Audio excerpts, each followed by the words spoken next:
दाय गैयै सुबुंखौ आसाम पुलिसा खानायनि अजद थिखांदों। बाक्सा जिल्लानि तामुलपुर थानानि सिङाव थानाय गान्धीबारि आउटपस्टनि सिङाव थानाय जगमारी गामिनि नरेन नार्जारिनि फिसाज्ला नेरसोन नार्जारिया थांनाय 18 सेप्तेम्बर खालाराव जालांनाय नंखाय दायाव आसाम पुलिसा इनकाउन्टार खालामनायनि जाहोनाव बिटिआर बन्द'नि फोरमायथायखौ फेसबुकआव नुनानै शेयार खालामनायनि थाखायनो थांनाय रबिबारखालि हरनि 12 रिंगासो समाव नेरसोन नार्जारिखौ न'निफ्राय नंखाय दायाव पुलिस थानायाव लानानै थांदों होननानै नखरा फोरमायो। मख'जाथावदि नेरसोन नार्जारिखौ नखर आरो गामिनि सुबुंफोरा खौरां लानो तामुलपुर थानायाव थांदोंमोनब्लाबो तामुलपुर थानानि पुलिस बिबानगिरिया थानायाव हाबहोआलासेनो नखरनि सुबुं आरो गामिनि रायजो राजाफोरखौ पुलिसा थानानिफ्राय होखारहरो आरो थांनाय समबारखालि बेलासि समावनो पुलिस बिफाना नेरसोन नार्जारिखौ क'क्राझाराव दैथायहरनाय जाबाय होननानै नखरनि सुबुंफोरनो फोरमायदों होननानै खौरांगिरिनि सिगाङाव फोरमायो। दाख्लै थांनाय हराव बेसेबांबा बाजिनांगोन 2टा बाजाना 12:40 हरनि फैनानै तारमाने पुलिसा लांफैदो। दा मानो लांदो मानो मादो जों बेखौ जों मिथिस'आ मानि थाखाय लांदो। नेरसोन नार्जारि बे गथ'थ' बेसे गथ' नङा मानो थाखाय बे उदैनिफ्राय बे बाहाय बांला फरायनानै न'आवबो दुखिया मानसि मा थानायखा मा खालामना जानो होननानै बे बाहाय बांला फरायनानै किबा मेट्रिक पास जानानै बे बाहेराव कम्पानियाव खामानि मावहैदो बे मावना थाबाय गोबाङानो जाबाय प्राय 4 बोसोर 5 बोसोर जाबाय। बे लकडाउननि सिगाङाव फैदोंमोन जिता लकडाउन जाना जिता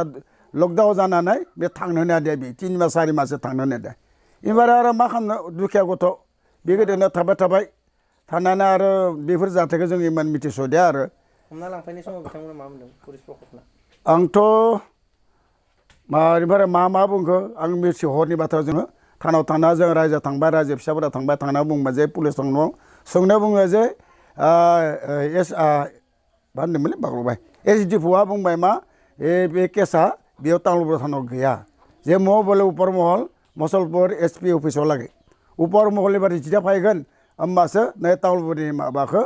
खामानिखौ फोजोबस्रांनो हागोन। ओजानिफ्राय अर्डार फैयाबा खामानिया जेबोनो तारमाने जाखाया आरो बेखौबो फंसेखौ आं रोङा ना गुरैखा आरो मा होनना बुंमोन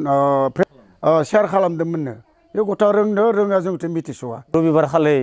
हरनि 12:40 मिथिस्लाबालासिनो जगमारिनि नेरसोन नार्जारिखौ पुलिसा एरेस्ट खालामदों। मा दायनि थाखाय एरेस्ट खालामदों बेखौ जोङो मिथिना मोनाखै। थेवबो तारमाने बेबायदि फेसबुक आरो वाट्सएपनि गेजेरजों जुदि मानसिया शेयार खालामनायावनो जुदि हमजानो गोनां जायोबा बियो बोरै जानांगो। दा बिथां नेरसोन नार्जारियाथ' इयाव जेबो भुल शेयार खालामाखै जा शेयार खालामदों बेखौ मानि थाखाय मा शेयार खालामदों बिथाङा शेयार खालामदों जे थांनाय 18 अक्ट'बर नामा 18 सेप्तेम्बर खालि क'क्राझाराव जा जाथाय जाना थांदोंमोन जेरै जनक कुमार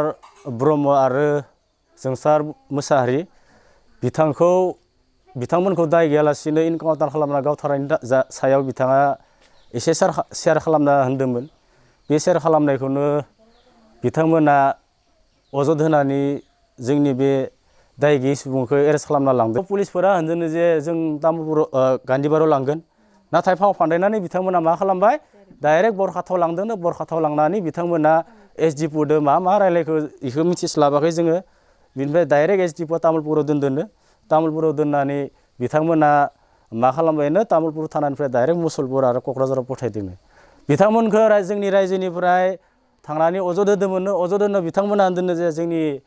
बे थानायाव जेबो केसनि माबा इनफरमेसन गैया इनफरमेसनखौ जों मोनाखै हाइ कामानिफ्राय जोंखौ अर्डार होदो बेनिखायसो जों बिथां नेरसोन नार्जारिखौ हमनाय जादों होनना बुंदों। बिथांमोना जेबो प्रुफ गैयाबा जेबो जुदि माबाखौ मोनाबा बिथांमोना नेरसोन नार्जारिखौ बोरै एरेस्ट खालामनो हाखो। बिथांमोना निस्सय बे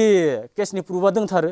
बे प्रुफा गैयाबा बिथां नेरसोन नार्जारिखौथ' हमनो हानाय पावार गैया बिदिथ' जानो हाया। दिनै बिथाङा होमबा बर' फिसाफोरखौ गालाय गुजायखौ नायबाय थानो लुगैदों नामा जों बेखौ आं डाइरेक्ट आंनि फारसेनिफ्राय सोंखारियो जे बिथां प्रमद बर'आ UPPL इउपिपिएलनि CM हिसाबै जोंनि जा बर' फिसाफोरा नंखाय दायाव एरेस्ट खालामजादों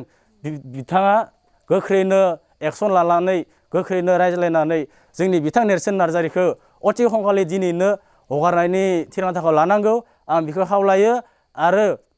जोंनि बे आसाम गभर्नमेन्टनि CM बिथांखौबो बुंहरखानाय जायो जे जोंनि दाय गैयै सुबुंफोरखौ बिदि जानला मानला इनकाउन्टार खालायथिंबाय थानाङाथों आरो जानला मानला बि दाय गैयै सुबुंफोरखौ एरेस्ट खालामबाय थानाङाथों बिदि खालामबाय थायोब्ला जोंनि बर'